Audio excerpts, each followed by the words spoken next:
안녕하세요, 부동산 여로입니다. 오늘은 3기 신도시 청약 경쟁률 생각한 것 이상으로 높아진다 라는 제목으로 영상을 마련해봤습니다.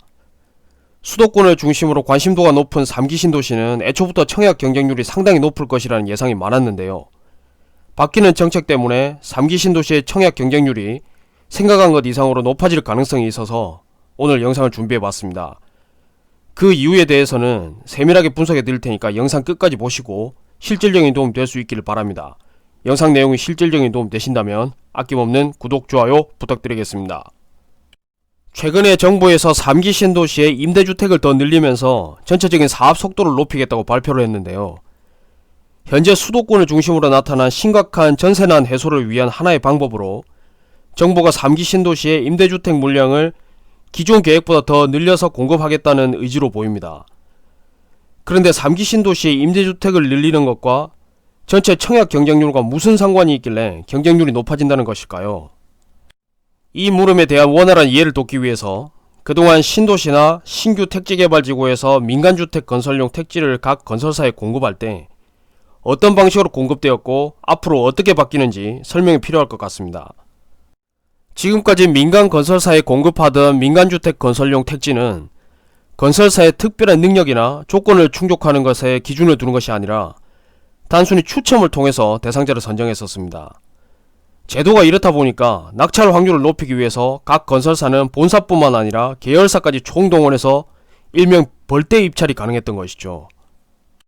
그런데 내년부터는 3기 신도시를 비롯한 주요 택지개발지구에서 행운에 의존하던 랜덤 추천 방식이 아니라 임대주택 공급 실적이 많은 건설사에게 민간주택 건설용 택지를 우선 공급합니다. 자, 화면을 보세요. 새로운 규정을 적용하면 임대주택을 10채 지은 건설사보다 30채를 지은 건설사가 우선권을 갖게 되고 30채를 지은 건설사보다는 50채를 지은 건설사가 우선권을 갖게 된다는 뜻입니다. 그리고 내년부터는 건설사 선정 방식뿐만 아니라 임대주택의 보급 형태도 변화가 생깁니다. 그럼 지금까지 우리 주변의 임대주택은 어떤 형태로 공급이 됐을까요? 지금까지 보급됐던 임대주택의 가장 보편적인 형태는 일반 주택과 같은 단지에서 같은 공간을 공유하면서 동단위로 구분을 했었습니다. 그리고 일반 주택과 임대주택을 구분하기 위해서 임대주택 벽면에만 임대주택이라는 표시를 한다든지 아니면 아파트 단지 안내도에 일반 주택과 임대주택을 구분해서 표시하는 방식을 적용했었습니다. 그리고 가장 최근에 신도시나 신규 택지개발지구에서 보급한 임대주택 형태는 화면에 보시는 것처럼 아예 단지 전체를 임대주택으로 조성을 하고 아파트 단지 정문과 건물 벽면에 임대주택 여부가 구분이 가능하도록 표시를 했었습니다. 그런데 지금까지 어떤 방식을 적용하더라도 임대주택이 육안으로 구분이 가능하다 보니까 처음 의도와는 다르게 크고 작은 사회 문제가 발생하기도 했었습니다. 그런데 내년부터 적용되는 임대주택 공급 방식은 기존 공급 방식과 보급 형태에서 큰 차이점이 있습니다. 지금 보시는 화면은 일반 아파트를 지을 때 보편적으로 적용하는 동호수 부여 방식을 각 층별로 제가 임의로 표시를 해본 것인데요.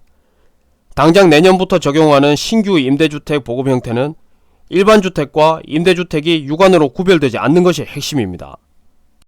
자, 화면을 보세요. 예를 들어서 건설사가 1000세대 아파트를 짓는다고 가정했을 때 임대주택 건물을 따로 구분하지 않고 정부가 1000세대 전부를 대상으로 무작위로 임대주택의 동호수를 지정해서 매입을 합니다. 지금 화면에 보시는 것처럼 정확하게 몇 동 몇 호가 임대주택이라는 것을 누군가가 밝히지 않는 이상 알 수가 없게 된다는 것입니다. 즉, 같은 건물에서 일반 주택과 임대주택이 공존한다는 것이죠. 자, 이제부터가 중요합니다. 그렇다면 3기 신도시와 주요 택지개발지구에서 공공임대 물량이 증가하는 것이 청약 경쟁률과는 도대체 무슨 상관이 있길래 제가 지금까지 임대주택 보급 형태에 대해서 장황하게 설명한 것일까요?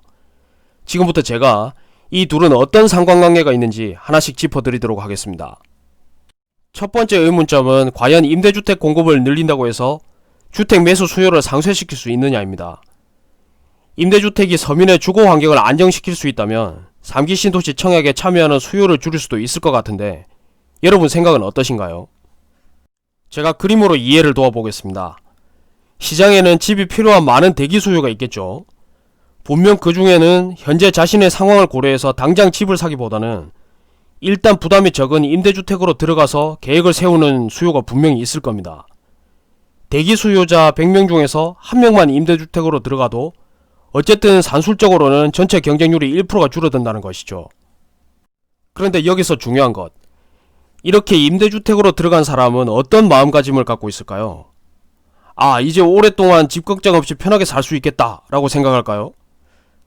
아마도 이 사람은 임대주택에 살면서도 언젠가는 내 집이 필요하다는 생각은 꾸준히 갖고 있을 것이고, 아마도 3기 신도시의 공공분양뿐만 아니라 뒤에 이어지는 민간분양에도 끊임없이 도전할 확률이 높습니다. 즉, 임대주택으로 들어간 수요도 언젠가는 시장으로 다시 나올 잠재 수요라는 뜻입니다. 결국 청약에 참여할 수요를 줄여야 경쟁률이 줄어드는 것인데, 임대주택으로 입주를 해도 여전히 수요는 감소하지 않습니다. 그렇다면 단순하게 청약에 참여할 수 있는 수요가 상쇄되지 않고 그대로 유지되는 것만 문제일까요?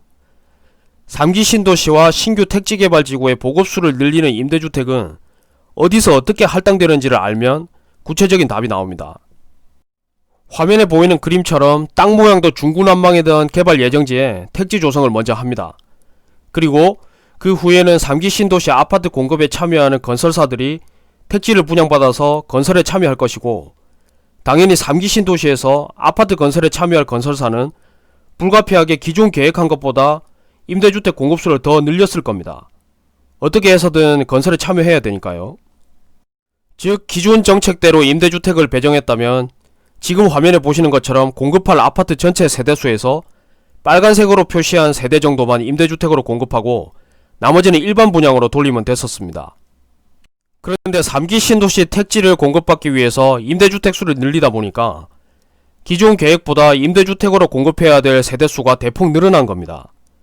예를 들어서 전체 공급할 세대수는 1000세대인데 기존대로라면 100채만 임대주택으로 공급하면 될 것을 바뀐 정책 때문에 300채를 임대주택으로 공급해야 되고, 그만큼 일반 분양 물량이 대폭 줄어드는 것이죠. 시장에서 집이 필요한 잠재 수요는 거의 그대로인데 한정된 물량에서 일반 분양 물량이 대폭 줄어든다면 과연 3기 신도시 청약 경쟁률은 어떻게 될까요? 오늘 영상 내용을 한 문장으로 요약하면 3기 신도시의 임대주택 증가는 긍정적인 기대 효과보다 청약 경쟁률을 높이는 주범이 될 가능성이 높다 입니다. 3기 신도시를 생각하고 계신 분들께 오늘의 영상 내용이 실제적인 도움이 되셨으면 좋겠습니다. 감사합니다.